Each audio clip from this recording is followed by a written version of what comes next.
jeunes et de fidèles. 21 jours, les amis, et pas sur n'importe quelle thématique. Eh Seigneur. Tu connais la thématique. Comme ça, je vais voir si tu connais, si tu es dans les 25 jours.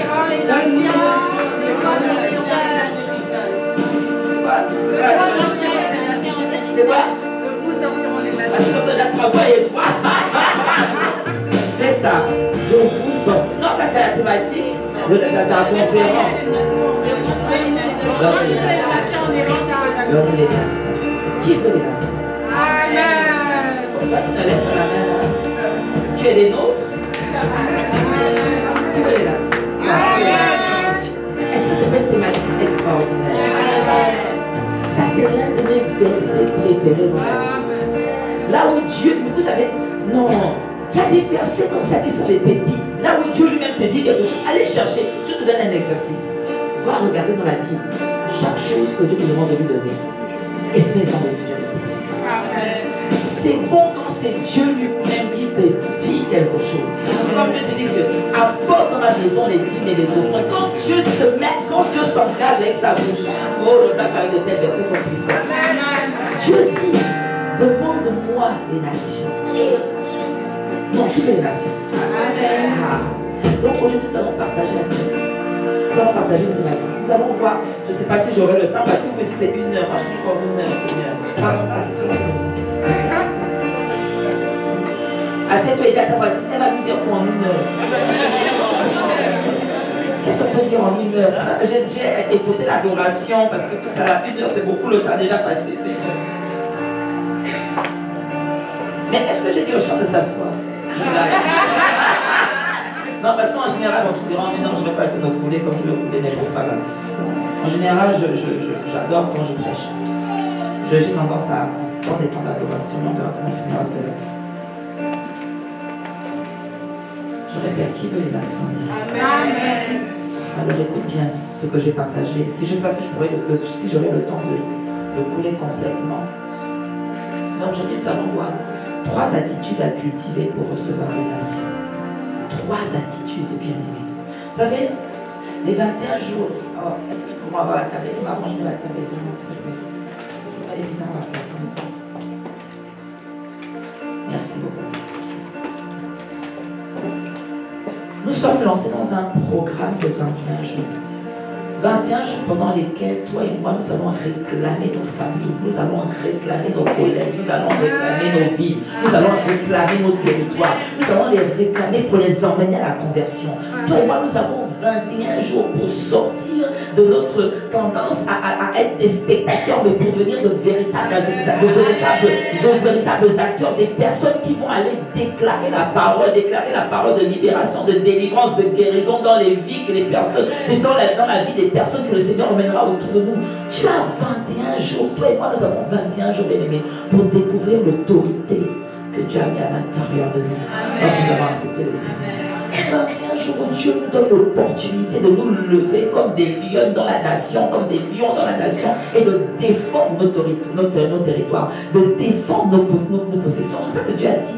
Demande-moi dans le psaume 2, verset 8. J'aime beaucoup la version parole, la version français courant.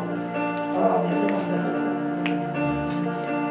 Ah, les amis, il fallait imprimer le message.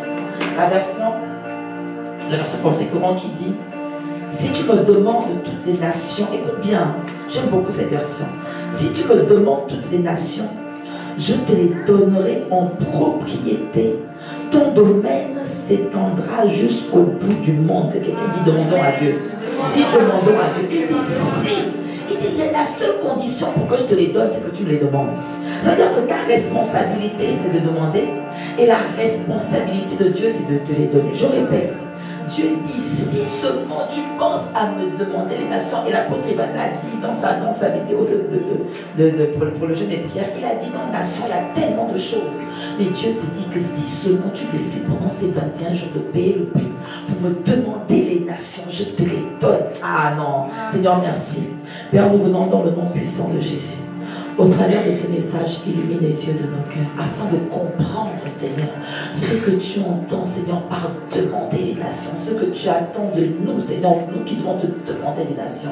Père, nous prions que tu inspires les pensées de nos cœurs par ton esprit, que tu inspires les paroles de nos bouches et que Saint-Esprit, tu parles à nos cœurs et que tu illumines les yeux de nos cœurs dans le nom puissant de Jésus. Amen. Donc 21 jours, bien-aimés, 21 jours pour faire la différence, 21 jours, bien-aimés, pour quitter, je l'ai dit encore, la dimension de spectateur pour devenir des propagandistes de l'évangile. Amen. Mais ça ne sera possible. Vous savez, Dieu dit demandez-moi les nations. C'est-à-dire que cette prière, Dieu va l'exaucer dans la vie de certaines personnes. Parce que pour arriver à cette dimension de demander les nations, il y a des attitudes que tu dois cultiver. Et la première attitude que nous allons voir, et j'aimerais que tu sois vraiment attentif. La première attitude que nous allons voir, si tu veux faire partie de ceux à qui Dieu donnera les nations, si tu veux faire partie de ceux qui vont se préparer à recevoir ces nations, la première attitude, c'est de refuser le statu quo. Que quelqu'un me dise refuser le statu quo. Tu dois refuser, c'est-à-dire que tu dois être en inconfort total avec le fait de stagner. Parce que vous savez, statu quo, c'est une expression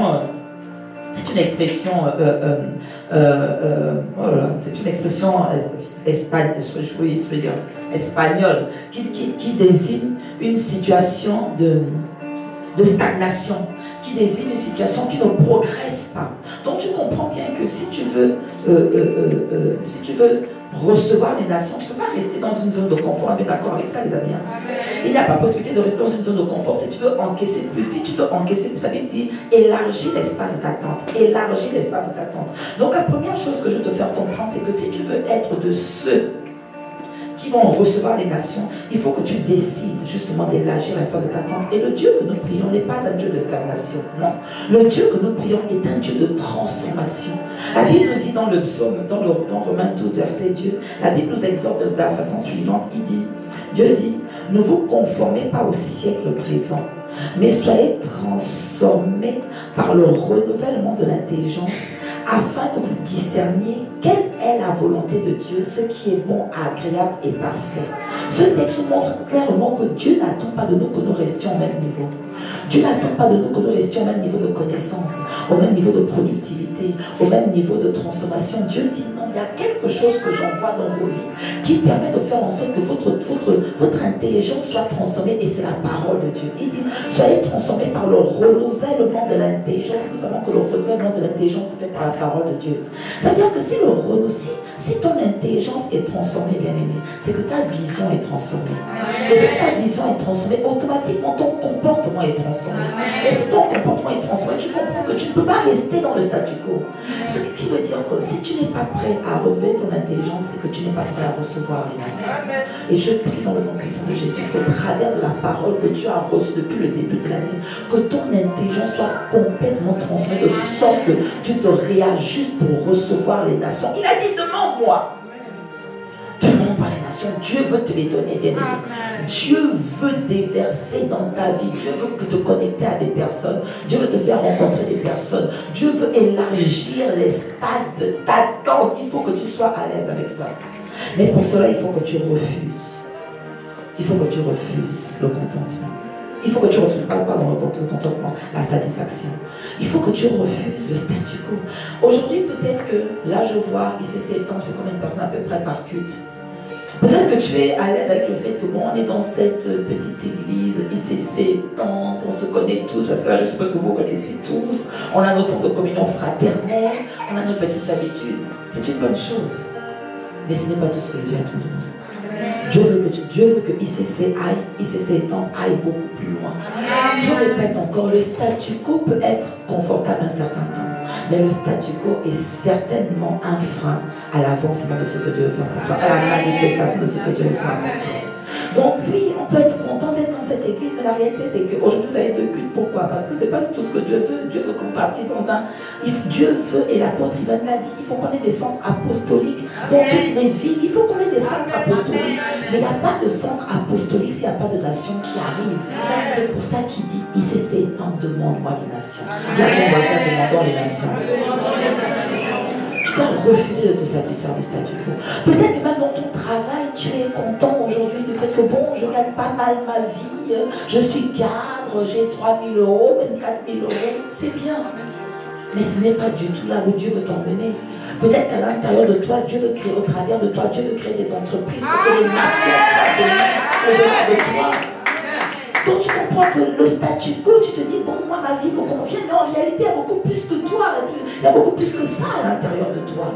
Que quelqu'un dit, je refuse le statu quo. Oui, parce qu'il y a des statu quo qui semblent être confortables, parce que 4 000 euros, c'est pas mal.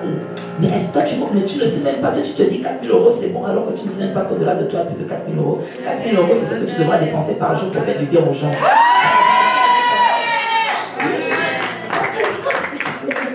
Quand Dieu dit demandez-moi les nations, vous croyez que c'est pour faire quoi? Lorsque Dieu dit demande-moi les nations, c'est qu'il veut passer au travers de toi pour nourrir ces nations. Donc tu comprendras bien que ton salaire de 4 000 euros ne peut pas être quelque chose qui va te satisfaire. Dieu veut aller au-delà de ça. Le statu quo, c'est quoi? Le statu quo, c'est ok, je suis tranquille dans ma petite famille, j'ai mon mari, j'ai mes enfants, tout se passe bien, on est heureux, on est épanoui. Non. Dieu veut faire de toi une famille qui adopte. Dieu veut qu'au travers de toi, les enfants qui sont abandonnés, les enfants qui sont maltraités, il veut faire de toi une famille qui les reçoit chez toi. Tu comprends que tu ne peux pas te contenter. C'est ça le statu quo. C'est ça le statu quo, bien-aimé. Donc tu dois refuser le statu quo. Tu dois refuser le statu quo parce que Dieu parle de toi et de moi comme étant des sources de bénédiction. Tu n'es pas appelé, je le répète encore. Lorsque Dieu parle aux gens et que Dieu dit demande-moi une nation, il est en train de te dire tu n'es pas appelé à rester dans la stagnation. Tu n'es pas appelé à rester au même niveau. Tu n'es pas appelé à porter les mêmes fruits. Tu n'es pas appelé à produire les mêmes choses. Ce n'est pas ce qu'il attend de toi. Il dit soyez transformés, soyez transformés, soyez transformés. Et la Bible nous dit ceci aussi. La Bible dit dans Philippiens 3, du verset 13 au verset 14, la Bible dit oubliez ce qui est en arrière et nous porter vers ce qui est en avant, à courir vers le but pour remporter le prix de la vocation céleste de Dieu en Jésus-Christ. Il y a quelque chose vers laquelle, il y a une chose vers laquelle tu dois courir en permanence. Lorsque tu refuses de rester dans le statu quo, c'est que tu décides qu'il y a un but que tu veux atteindre. Je refuse de rester dans les limitations, je refuse de rester au même niveau. Pourquoi? Parce que j'oublie. Ok Seigneur, je te rends grâce pour le travail, je te rends grâce pour le foyer, je te rends grâce pour l'église. Mais il y a beaucoup plus grand devant. Il y a un nombre plus important qui attend de moi devant. C'est ça, refuser le statu quo. Amen. Amen. Alors je vais le dire encore autrement, parce que je veux vraiment que tu retiennes cela, les amis. Lorsqu'on parle, je le décline sous trois domaines. Et là, ça nous parle directement. Lorsqu'on parle de refuser le statu quo, en fait, on parle de refuser certaines statistiques. Peu d'âmes gagnées au Seigneur, peu de vies sauvées, peu de personnes guéries. Est-ce que tu n'étais pas content de voir toutes les guérisons que le Seigneur a faites la dernière? Depuis, je ne sais même pas combien de temps, en fait, le Seigneur est en train de faire des choses extraordinaires. Lorsque tu refuses le statu quo, c'est que tu te dis, Seigneur, encore plus. Oui, Seigneur, nous te rendons grâce pour les âmes guéries. Refuser le statu quo, c'est refuser qu'il y ait peu d'églises en Ile-de-France. C'est vrai, par la grâce de Dieu, nous sommes en train de nous élargir. Par la grâce de Dieu, il y a une dynamique d'expansion au niveau de l'Ile-de-France, mais ce n'est toujours pas assez. Amen. Oui, ce n'est toujours pas assez. Ce n'est toujours pas assez. On doit arriver à la dimension où chaque endroit il y a 1000 habitants et une église Impact chrétien. C'est ça, refuser le statu quo. C'est de refuser de faire en sorte que les nations restent dans les petits, que dans les territoires où Dieu nous a positionnés, de petits fruits, peu d'âmes sauvées, peu de familles restaurées, peu de foyers épanouis, peu de personnes qui craignent Dieu, qui dirigent les nations, qui dirigent les institutions. Il y en a encore trop peu. Je dis, il y en a encore trop peu. Il y en a encore trop peu. Il y en a encore trop peu, bien-aimés. Et lorsqu'on voit l'exemple de Néhémie, Néhémie était quelqu'un qui refusait la stagnation.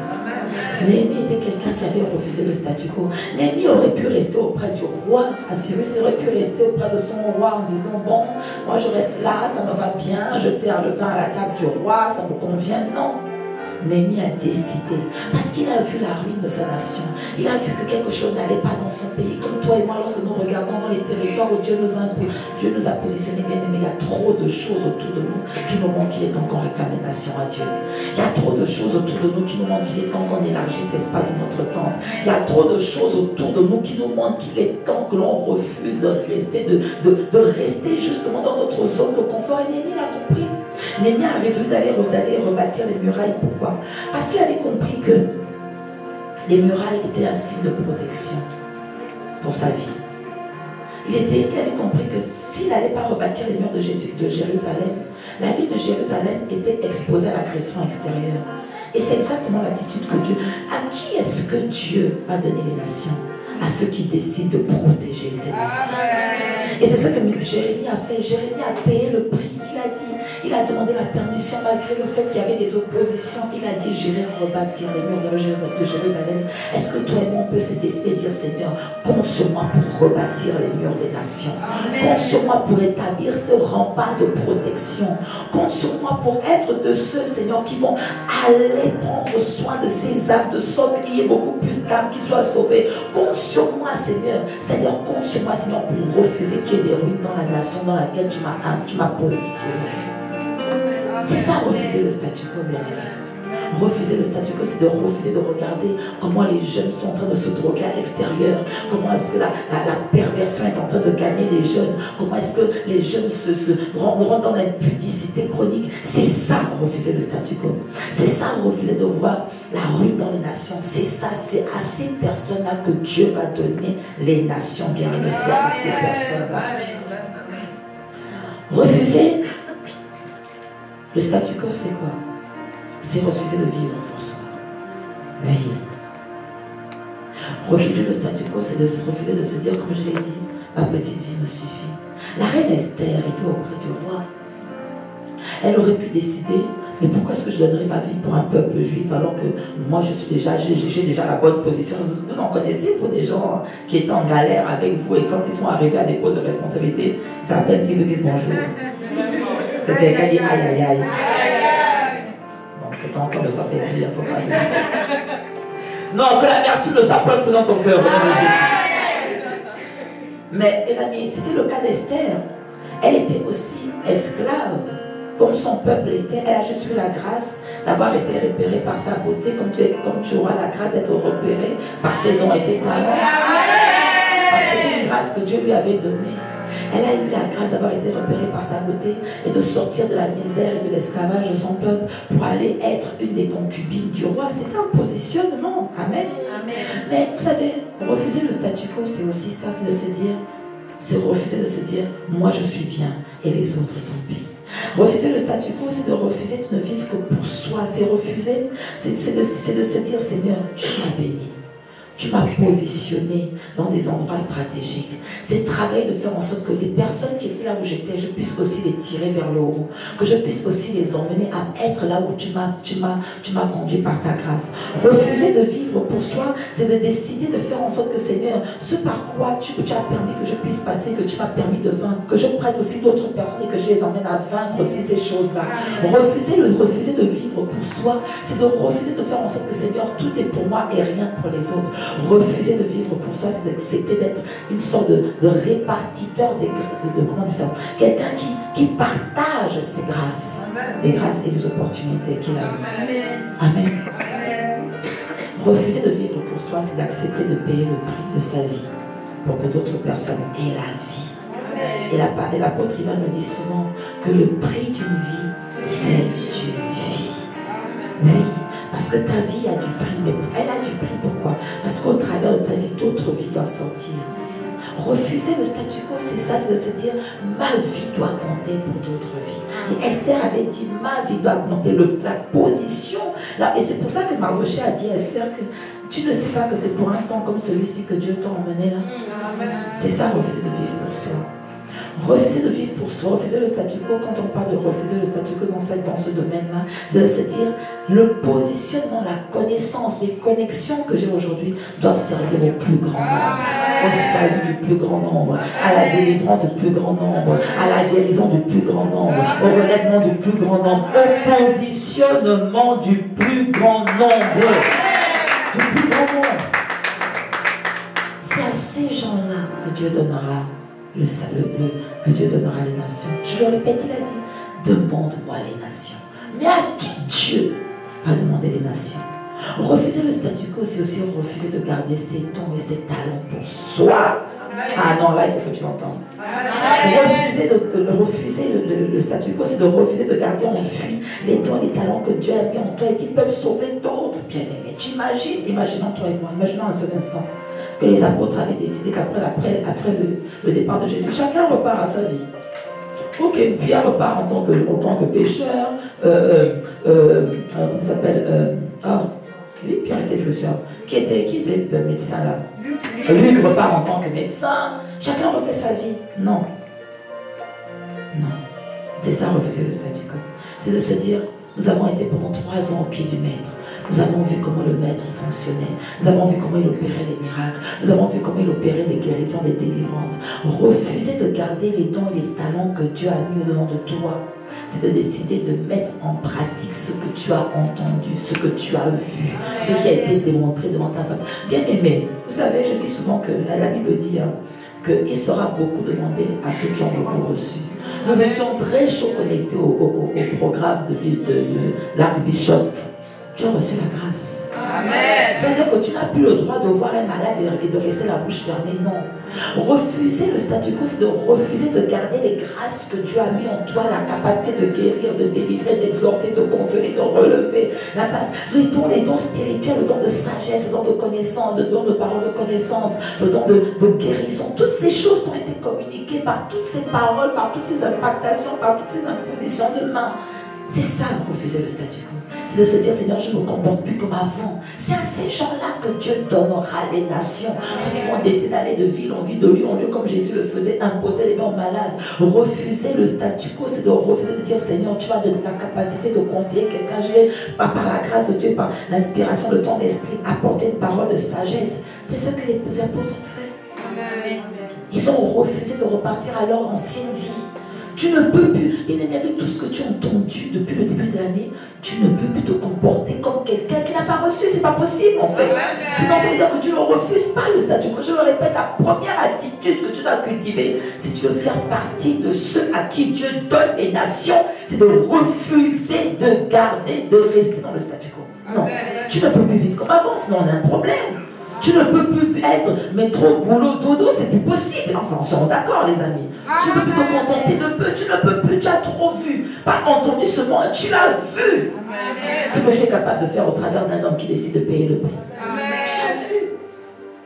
Donc tu as être en capacité aujourd'hui, quel que soit l'endroit où tu travailles, un collègue a mal à la tête, tu dis, viens, est-ce que je peux prier pour toi? Tu dois être à l'aise avec ça. Je dis, tu dois être à l'aise. Amen. Je dis, tu dois être à l'aise. Tu vas te sentir légitime de le faire. Amen. Parce que tu auras reçu le pouvoir. Tu as reçu le pouvoir de commander, d'être obéi. Tu vas être à l'aise avec le fait de dire, viens, je prie pour toi. Tu vas être à l'aise avec le fait de dire, écoute, laisse-moi aller prier, j'allais chercher Dieu pour ce problème que tu m'as exposé. Tu vas être à l'aise avec ça, bien-aimé, parce que tu as reçu ces grâces par le Saint-Esprit qui est venu en toi. C'est ça, refuser le statu quo. C'est de refuser de continuer à faire les choses comme avant. Tu ne peux plus être stérile dans ta vie, c'est pas possible. Amen. Non, parce que tu as trop reçu ICC. Tu as beaucoup reçu. Amen. Je répète, ICC, tu as beaucoup reçu. Amen. Tu as beaucoup reçu. Donc tu ne peux plus rester inerte en te contentant juste métro, boulot, dodo. Je répète, c'est pas possible. Je dirais même à la limite, ce serait péché contre Dieu. Amen. Ce serait péché contre Dieu. Imagine là où toi et moi nous serions si les apôtres avaient réfléchi comme ça.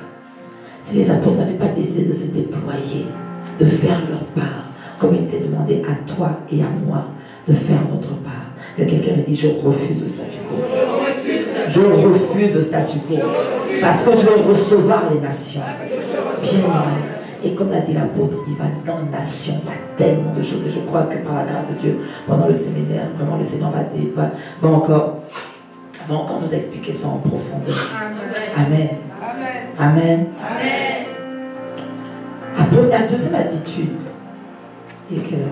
la deuxième attitude, bien-aimée, qui est attendue, que tu dois développer, si tu veux faire partie de ceux que Dieu qualifie pour recevoir les nations. La deuxième attitude, c'est de démontrer une foi audacieuse dans le surnaturel divin. Ah oui, bien aimé, la dimension là où on parle là, c'est la dimension d'esprit, c'est de manifestation d'Esprit Saint et de puissance. Je répète, la dimension dans laquelle on parle là, c'est la dimension de manifestation d'Esprit Saint et de puissance. La Bible dit, dans Jean 14, verset 12, elle dit ceci: oui, je vous le déclare, c'est la vérité. Celui qui croit en moi fera aussi les œuvres que je fais, et il en fera même de plus grandes, parce que je vais auprès du Père. Voilà encore Jésus qui parle. Je vous ai dit que cherchez tout ce que Jésus dit et faites-en des points de prière. Il dit clairement que si tu crois en moi, tout ce que j'ai fait, la guérison, délivrance, restauration, tout ça là, tu vas faire plus que ça. C'est Jésus qui dit. Soit on croit ce que Jésus dit, soit on ne le croit pas. Amen. Donc, tu dois donc comprendre que recevoir les nations, c'est beaucoup plus que ce que je suis en train de faire. Enseigner, prêcher, exhorter. Recevoir les nations nécessite que le surnaturel divin devienne un mode de pensée. Le recevoir les nations nécessite de croire à ce que les hommes appellent la folie. Regarde ce que Dieu dit dans 1 Corinthiens 2, verset 14. 1 Corinthiens 2, verset 14, la Bible dit ceci: l'homme qui ne compte que sur les facultés naturelles est incapable d'accueillir les vérités communiquées par l'Esprit de Dieu. Ça, c'est la version français courant. Elles sont une folie pour lui. Il lui est impossible de les comprendre, car on ne peut pas en juger, que par l'Esprit. Bien, écoutez bien. Dieu est en train de te dire que demande-moi les nations et je te les donnerai en héritage. Mais il te dit, ces nations-là auront besoin de voir des choses qui ne sont pas aisées à comprendre. Ces nations-là auront besoin d'une dimension de foi qui dépasse la dimension naturelle. Il dit, quand je vais encore relire ce passage, il dit, l'homme qui ne compte que sur les facultés naturelles est incapable, Dieu dit, c'est-à-dire qu'il ne peut même pas, c'est-à-dire qu'il ne peut rien recevoir de ce qui vient de Dieu. Tant que tu demeures dans le raisonnement, dans la logique, dans le... Ah non, mais comment est-ce que c'est possible? Bien aimé, c'est une folie, vous savez. C'est une folie d'accepter de traverser la mer alors que tu as des vagues comme ça de part et d'autre de la mer. C'est une folie. Il faut être fou pour croire ça. Il faut même être fou pour s'engager dans cette affaire-là. Dieu dit, c'est de tels hommes que Dieu donnera les nations. Parce que si tu es dans le naturel, parce que le naturel, il appelle l'homme qui le compte sur les facultés naturelles, bien aimé. Quelle faculté naturelle va te faire croire que la mer, là, si on met un bateau, si on met un bâton, la mer va s'ouvrir? Qui peut croire ça? Dieu dit que cet homme ne peut rien recevoir de moi. Si tu ne le crois pas, si toi tu attends la logique en disant non, cette mer-là, si je mets un bâton, comment est-ce que tu vas commencer à être logique? Il dit, tu ne peux rien recevoir de moi. Le surnaturel divin, bien aimé. Là, il faut que tu cultives le surnaturel divin. Je te recommande, pardon, va regarder les campagnes d'évangélisation de l'apôtre Yvan dans les câbles, de l'apôtre Yves. Va regarder parce qu'il faut que tu sois accoutumé au surnaturel. Tu vas être à l'aise avec le fait de dire œil, ouvre-toi. Tu vas être en fait, c'est que tu ne peux pas recevoir, Dieu ne pourra pas te donner les nations si tu n'es pas capable de marcher dans cette dimension du surnaturel. Il le dit, l'homme qui ne compte que sur les facultés naturelles est incapable d'accueillir les vérités communiquées par l'Esprit de Dieu. Parce que les choses de Dieu se font par l'Esprit de Dieu, bien aimé. On est en train de parler du monde surnaturel, c'est par l'Esprit de Dieu. Tu ne peux pas comprendre les choses de Dieu sans l'Esprit de Dieu. Et tu ne peux pas comprendre les choses de Dieu tant que tu es l'homme naturel, l'homme animal, comme on le dit. C'est pas possible. Amen. Amen. Donc tu vas devoir commencer, comme on l'a vu dans Romains 12, tu vas devoir, bien aimé, opérer une transmutation, si je peux dire ainsi, une transformation dans ton système de pensée, ta capacité à croire que ce qui est dans la Bible est vrai. Amen. C'est une folie. C'est une folie. Regardez à qui tu as donné les nations. Tu as donné les nations à Moïse. Pourquoi? Parce que Moïse croyait que s'il mettait le bâton, la mer rouge allait s'ouvrir la pluie. Et Dieu lui a donné les nations.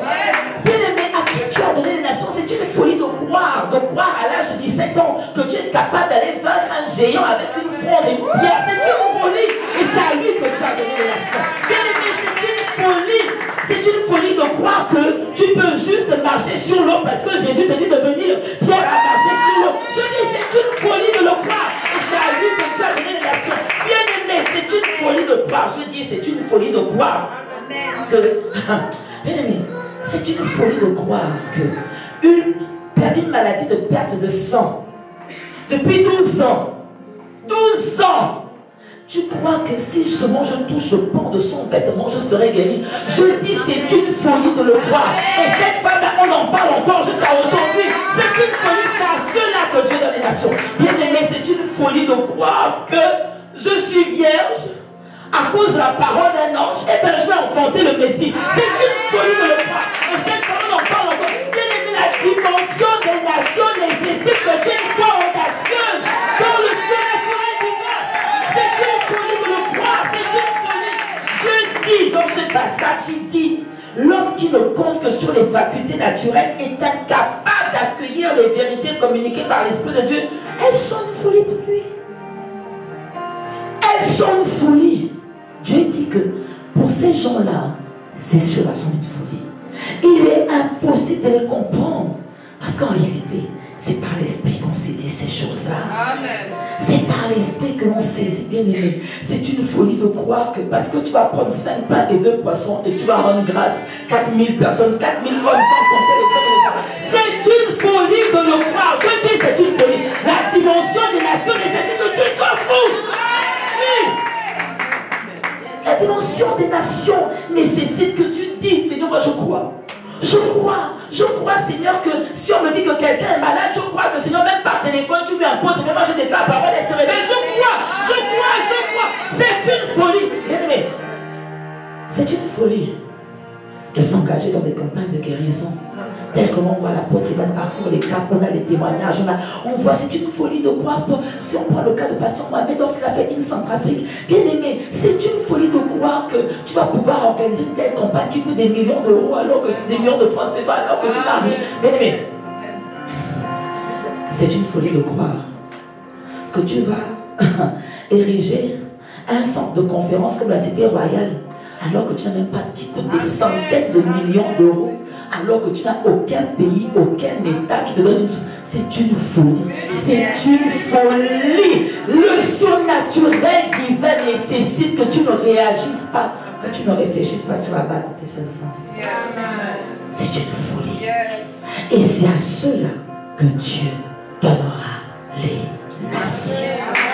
C'est à ceux qui vont avoir une foi audacieuse, ceux qui vont accepter de croire ce que la Bible dit. C'est à ceux-là que Dieu donnera les nations. Il a dit, voyez les miracles qui accompagneront tous ceux qui auront cru. Ils imposeront les mains aux malades. C'est une folie de croire ça, mais c'est ce que Dieu dit.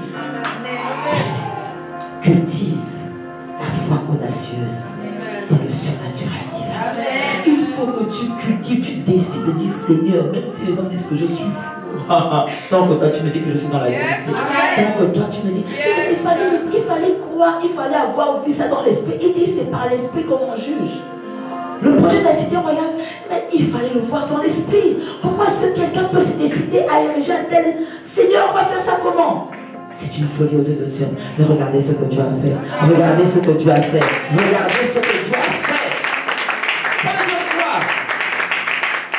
Que si ton pasteur, ton père spirituel a pu marcher dans une telle dimension, cette grâce coule sur terre. La grâce de la foi audacieuse dans le surnaturel divin. La grâce de la foi audacieuse dans le fait que Dieu m'accompagne, parce qu'il dit, allez et faites de toutes les nations des disciples et je serai avec vous tous les jours. Et là le Dieu est, le surnaturel divin apparaît.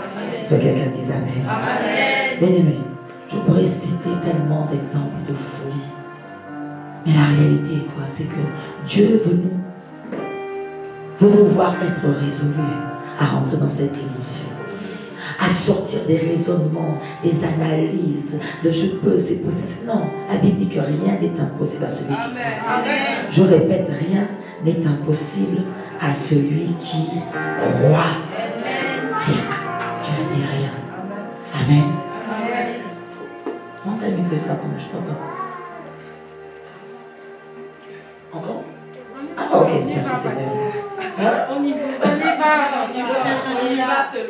Amen. Alors, vous avez vu qu'il faut que je respecte. Amen. Alléluia. Ah, Seigneur, merci. Est-ce qu'on peut juste prendre le temps? Déjà, pour ces deux points de dire, Seigneur, accorde-nous la grâce. Alléluia. Seigneur, tu as dit, demande-moi les nations et les héritages. Demande-moi les nations, les extrémités de la terre, les nations pour héritage et les extrémités de la terre pour possession. Tu as dit, si tu me les demandes, je te les donne, Seigneur, nous te les demandons. Mais pour ça, nous réalisons, Seigneur, que nous devons nous ajuster. Tu as dit, soyez transformés par le renouvellement de l'intelligence.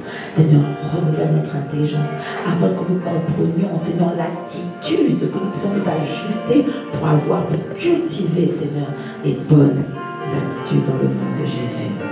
Amen. Amen. Amen. La troisième attitude que nous devons cultiver, bien-aimés, pour être qualifiés comme ceux qui vont recevoir les nations, c'est être rempli de compassion. Ah oui. Ah oui, la dimension de la compassion. Mais il n'y a aucune nation qui viendra à toi si ton cœur n'est pas rempli de compassion. La Bible nous l'enseigne. Parce que vous savez, c'est Dieu qui a dit, demande-moi une nation. C'est lui qui veut le faire. C'est lui qui veut le faire. Mais lorsque Dieu veut nous donner les nations, ce n'est pas pour que nous puissions les martyriser ou bien les brimer, non. Dieu veut donner les nations pour que nous puissions en prendre soin. Mais la réalité, c'est que, et hier, quand je préparais ce message, je me disais, mais Seigneur, quand tu dis ça, ça veut dire que si tu nous dis de le demander, c'est que tu estimes que ce n'est pas quelque chose que nous faisons de façon naturelle. Oui, bien-aimés. La plupart d'entre nous ne sont pas préoccupés par les besoins des nations.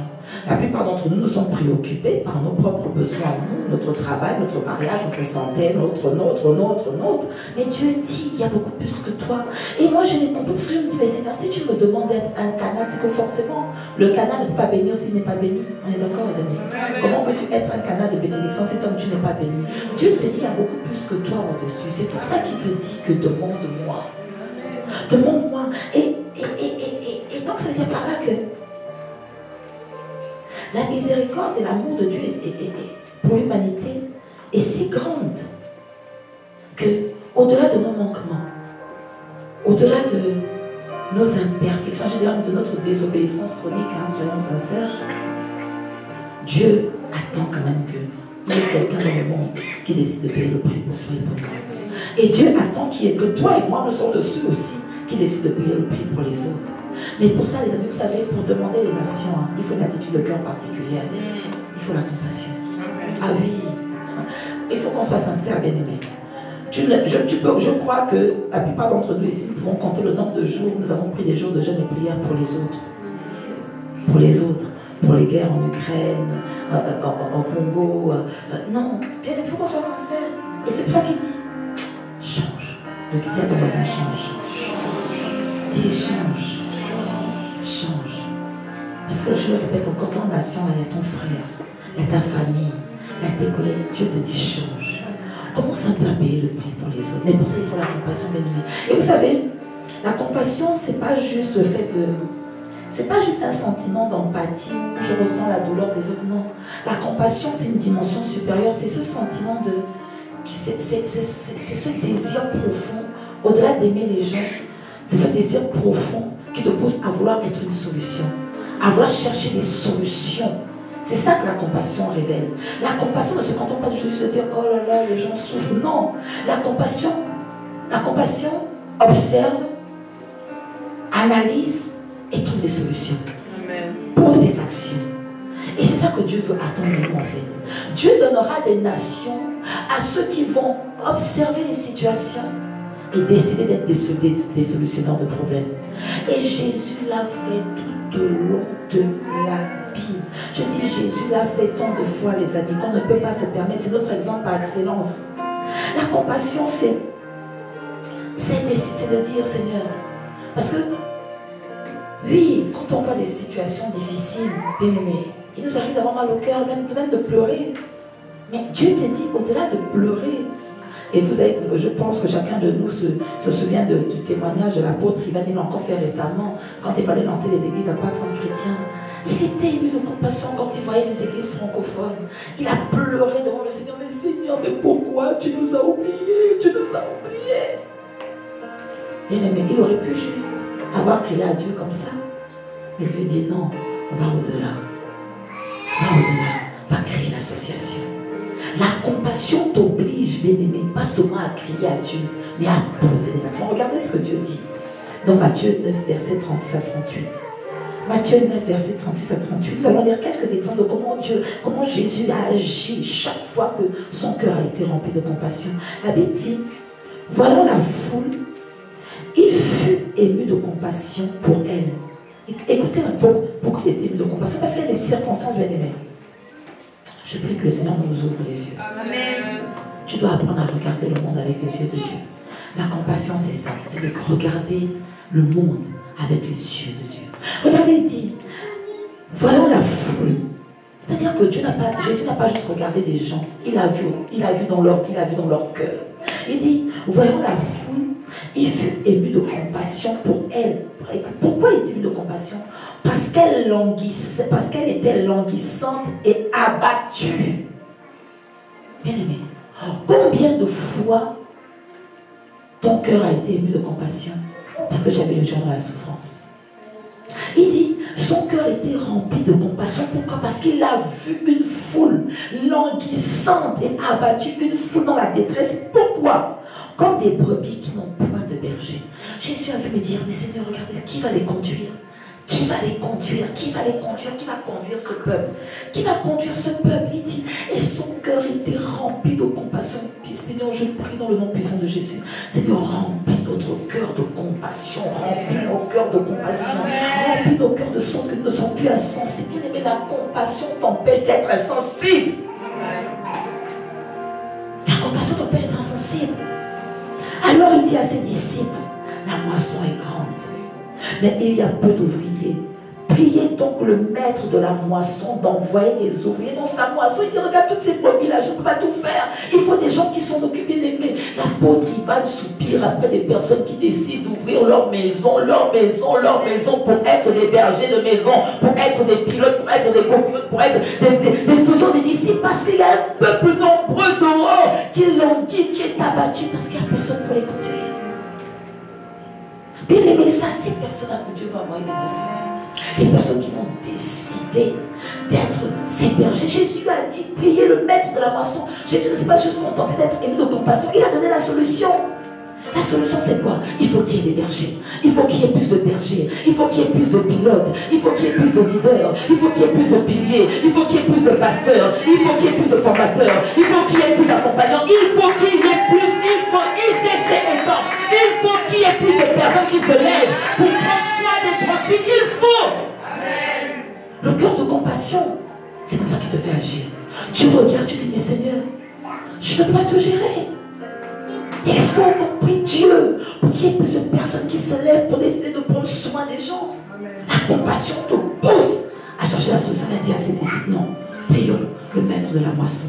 Qu'il y ait plus, parce que vous n'êtes que 12, il faut qu'il y ait plus que ça. Et par la grâce de Dieu, la prière a été exaucée. Regarde, toi et moi, nous sommes là. 2000 ans plus tard. 2000 ans plus tard, le Seigneur a envoyé des bergers pour prendre soin de son troupeau. Le cœur de compassion va te pousser à crier à Dieu pour résoudre les défis des nations. C'était un peuple qui était sans brebis. Le cœur de compassion doit te pousser à prier pour les autorités, parce que ce sont eux les bergers des nations.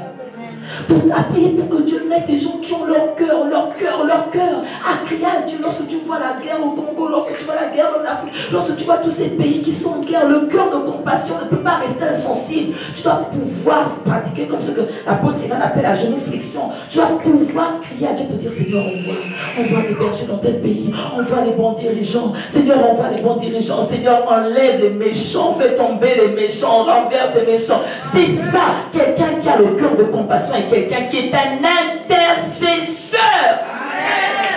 Amen. Le cœur de compassion, bien aimé, le cœur de compassion. Tu vas refuser de voir les nations être défaites. Tu vas refuser de voir des jeunes. Tu vas refuser Regarde un peu. Matthieu 4, verset 14. Matthieu 14, pardon, verset 14. La Bible dit, quand il sortit de la barque, toujours Jésus, il vit une grande foule et fut ému de compassion pour elle. Regardez la suite. Et il guérit les malades. C'est ça. Je dis la compassion, c'est pas juste dire, oh, il y a des malades. Non. La compassion va te pousser à dire, l'Esprit du Seigneur est sur moi et il m'a oint. L'Esprit du Seigneur est sur moi et il m'a oint. L'Esprit du Seigneur est sur moi et il m'a oint. Le cœur de compassion ne te dit pas juste, ah, pasteur Péké, voilà les malades, prie pour eux. Non, tu as été oint, j'ai été oint, tu as été oint, tu as été oint, tu as été oint. Le cœur de compassion te fait prendre tes responsabilités. Je dis, le cœur de compassion te fait prendre tes responsabilités. Il n'a pas juste vu un peuple malade, il dit, il est guéri, il est guéri. Quand il sortit de la barque, il vit une grande foule et fut ému de compassion pour elle et il guérit les malades. Bien-aimé, tu as été loin. On a prié pour toi, c'est fini. Arrête de dire, priez pour moi, pasteur. Non, tu as reçu l'onction qui brise le jour. Je dis, tu as reçu l'onction qui brise le jour. Tu as reçu l'onction. Jésus a guéri les malades. C'est ça le cœur de compassion. Observation, compassion, action. Observation, compassion, action. C'était le même schéma. Il regarde, son cœur est rempli de compassion, il agit. Il ne passe pas la route, bien aimé. Il dit, ah, mais vraiment, vraiment, on va prier pour toi. Non! Non, il a guéri les malades. Amen. Il a guéri les malades. Amen. Le cœur de compassion va faire naître entre une sainte colère qui va te faire détester les esprits d'infimité.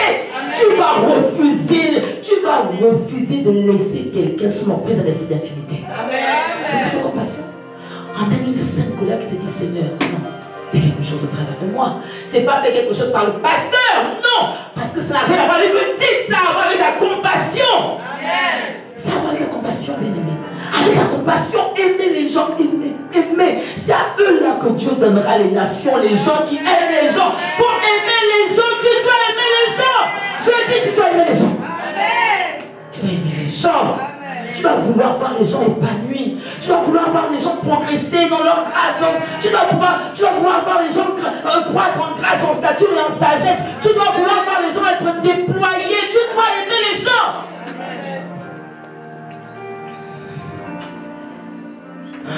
Tu dois aimer les gens. Quelqu'un dise aime les gens. Aime les gens. Aime les gens. Aime les gens, je t'en supplie, aime les gens. C'est à eux là que tu donneras les nations. Ceux qui aiment, ceux qui démontrent l'amour de Dieu, qui décident d'être un agent de destructeur des œuvres des ténèbres, un agent de destruction des œuvres des ténèbres, qui décident que dans leur quartier, dans leur vie, dans leur famille, le Satan ne régnera pas. Amen. Ah, Seigneur, fais-nous grâce. Le cœur de compassion. Oh mon Dieu, j'ai perdu mon texte. Qu'est-ce qui se passe? Le cœur de compassion, bien-aimé. Regardons encore un exemple de Jésus. Je vais arrêter là. Regarde. Marc 6, verset 34. La Bible dit ceci. Quand il sortit de la barque, Jésus vit une grande foule et fut ému de compassion pour eux. Regardez, la première partie, c'est parce qu'ils étaient sans berger, la première fois. La deuxième fois, c'est parce qu'ils étaient malades. Mais regarde, c'est-à-dire qu'en fait, le cœur de compassion te pousse juste à être un solutionneur de problèmes. Amen. Regarde ce qu'il dit. Il dit, Marc 6, 37, Marc 6, 34, il dit, quand il sortit de la barque, Jésus vit une grande foule et fut ému de compassion pour eux, parce qu'ils étaient des brebis qui n'ont point de berger. Il se mit à leur enseigner beaucoup de choses. Bien-aimé, le cœur de compassion va te donner une haine pour l'ignorance. Amen. Amen. Le cœur de compassion va te donner envie de faire en sorte que tout le monde connaisse la parole de Dieu. Ça va te pousser à évangéliser, à dire, il y a quelque chose. Il dit, l'Esprit du Seigneur est sur moi pour annoncer la bonne nouvelle. Le cœur de compassion va te faire détester que les gens restent dans les ténèbres de l'ignorance, qu'ils restent dans le péché parce qu'il leur manque la connaissance, selon qu'il est écrit, mon peuple périt parce qu'il lui manque la connaissance.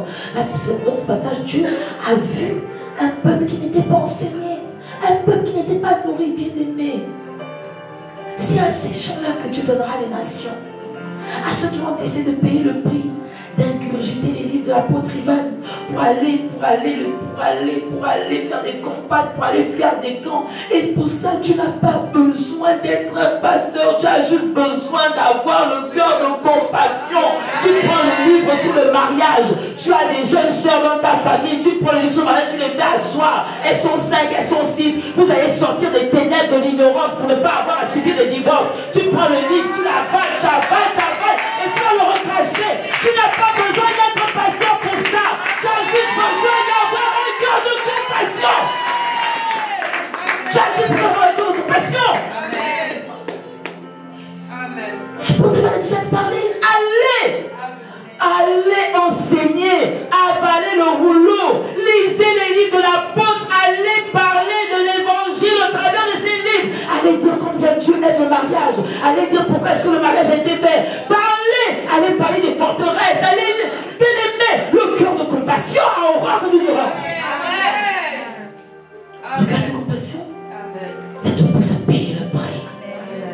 Le prix de l'étude, tu vas aller étudier les livres, tu vas aller étudier les versets, parce qu'il faut que tu sois un canal. Des fleuves d'eau vive doivent sortir de toi. Des fleuves d'eau vive doivent sortir de toi. Le cœur de compassion, c'est à cela que Dieu donnera les nations. C'est pour ça qu'il dit, demande-moi les nations. Demande-moi les nations. Mais cette prière, Dieu l'exaucera dans la vie de ceux qui vont cultiver. Il y a plus d'habitude que ça. Mais rien que ces trois-là, si tu décides de sortir du statu quo, tu décides d'avoir une foi audacieuse dans l'extraordinaire, le surnaturel, le divin, et tu cries à Dieu. Ah oui, parce que le cœur de compassion, il faut le demander à Dieu. Parce qu'il avait dit que c'est lui qui met en nous. L'amour de Dieu a été déversé dans notre cœur par le Saint-Esprit. C'est lui qui fait au-delà de ce que nous pouvons penser ou imaginer. Si Dieu voit ces trois dispositions dans ton cœur, je peux t'assurer que cette année 2024 ne ressemblera à aucune autre. Le type de personne auquel Dieu va te connecter, tu seras juste choqué. Je dis le type de connexion divine que le Seigneur va établir dans ta vie, tu seras juste choqué. Pourquoi? Parce que Dieu cherche des personnes disposées à recevoir. Des personnes disposées à recevoir les futurs apôtres Castanou. Des personnes disposées à recevoir les futurs Miles Monroe. Des personnes disposées à recevoir les futurs. Il y a des personnes qui sont que Dieu met entre tes mains. Tu ne connais même pas leur destinée. Je dis souvent que si la personne qui a éduqué les apôtres, Ivan savait ce qu'il allait devenir. Oh! Bien-aimé, c'est entre tes mains que Dieu veut les mettre. Et pour cela, nous devons lui demander. Alors si tu veux bien te lever, nous allons prier.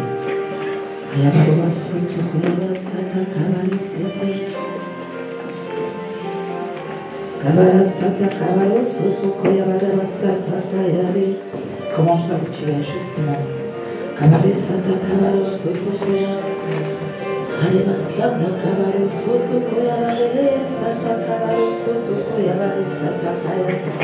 Ah Seigneur, oui. La moisson est grande, il y a très peu d'ouvriers.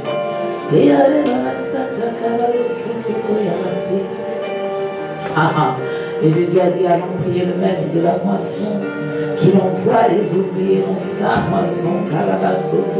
Ah Seigneur, lui, il y a un nombre incalculable de nations que tu veux confier. Seigneur,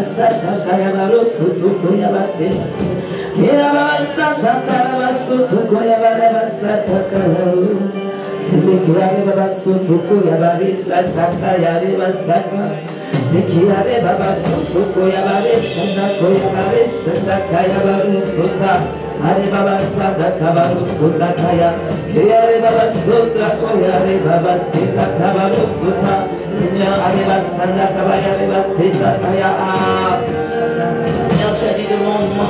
Si seulement tu me demandes les nations, si seulement, Seigneur, Seigneur, donne-nous. Est-ce que tu es en train de lui demander, Seigneur, donne-nous. Aleba soto koyabare, sana kabaro soto koya. Aleba sata kabaro soto koyabare, sata kaya. Eleba soto koyabara, sana kabare, sete koyabara sota. Seigneur, donne-nous, donne-nous, donne-nous, donne-nous, donne-nous. Seigneur, attire. Aleba sata, Seigneur, oui. Voici, Seigneur, tel que nous sommes, oui. Mais désireux, tellement désireux, Seigneur. Tellement désireux de nous ajuster. Tellement désireux, Seigneur, d'être de ceux sur qui tu t'appuies, en qui tu mets ta confiance, Seigneur. La Bible nous enseigne que tes yeux parcourent la terre. Ah, Seigneur, pour nous le cœur qui te ressemble. Un cœur audacieux, Seigneur. Un cœur compatissant, Seigneur. Un cœur résolu à sortir de la jolie confort.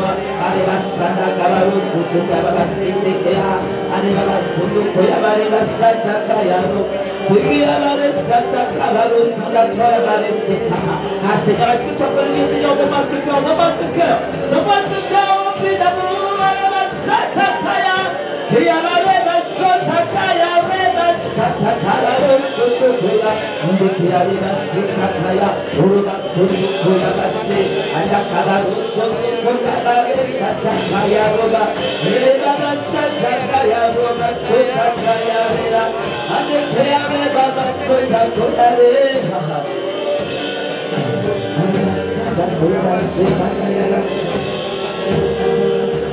Fais cette prière après moi. Répète après moi. Père, dans le nom de Jésus, tel que nous sommes, nous venons à toi. Tu connais nos manquements, et tu connais nos faiblesses. Mais béni soit ton sang, que tu nous as donné le Saint-Esprit, pour être capable de faire ta volonté. Et ta volonté, Seigneur, et que nous te demandions des nations. Seigneur, prépare-nous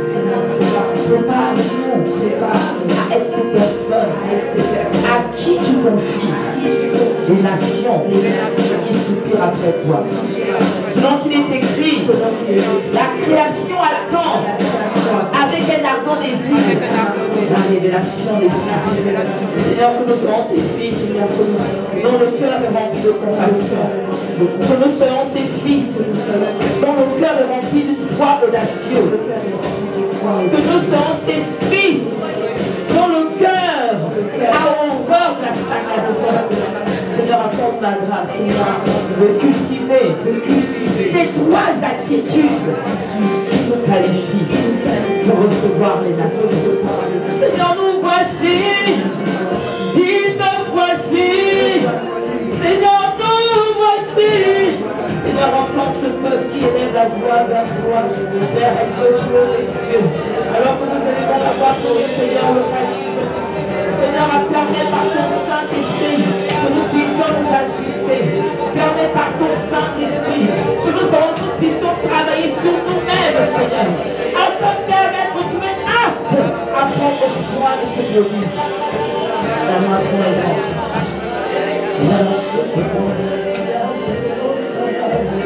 Et si tu es là, alors que nous avons tous la tête baissée, je vais faire un appel très rapide parce que le temps est largement dépassé. Si tu es là, parce que tout ce que je dis,